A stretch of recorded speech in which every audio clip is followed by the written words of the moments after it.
தற்போதைய அண்மை செய்தியை பார்த்துக் கொண்டிருக்கிறோம். அமலாக்கத்துறை அதிகாரி அங்கித் திவாரி ஜாமீன் கோரி தாக்கல் செய்யப்பட்ட மனு மீது உத்தரவு பிறப்பிக்கப்பட்டிருக்கிறது.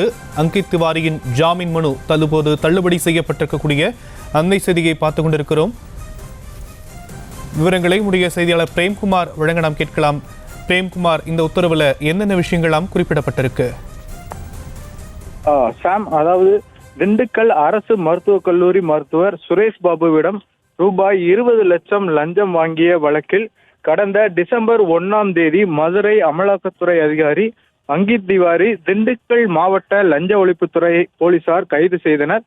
தலைமை நீதித்துறை நடுவர் நீதிமன்றத்தில் ஆஜர்படுத்தப்பட்ட மதுரை மத்திய சிறையில் தற்பொழுது அமலாக்கத்துறை அதிகாரி அங்கித் திவாரி அடைக்கப்பட்டுள்ளார்.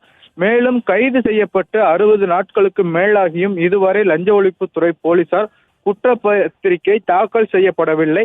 இந்நிலையில் அங்கித் திவாரி சார்பில் ஜாமீன் கேட்டு 2வது முறையாக கடந்த 31ஆம் தேதி அன்று திண்டுக்கல் தலைமை குற்றவியல் நீதிமன்றத்தில் மனு தாக்கல் செய்திருந்தனர்.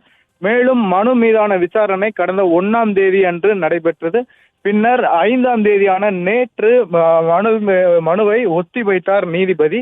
பின்னர் நேற்று முழுமையான இருதரப்பு வாதங்களையும் கேட்ட நீதிபதி மோகனா மனு மீதான உத்தரவானது இன்று வழங்கப்படும் என தெரிவித்தார். இந்நிலையில் தற்பொழுது அமலாக்கத்துறை அதிகாரியின் ஜாமீன் மனுவை 2வது முறையாக தள்ளுபடி செய்து நீதிபதி மோகனா உத்தரவிட்டுள்ளார். சாம், விரிவான விவரங்களுக்கு நன்றி பிரேம்குமார். செய்திகளை உடனுக்குடனும் துல்லியமாகவும் தெரிந்து கொள்ள சப்ஸ்கிரைப் பண்ணுங்க.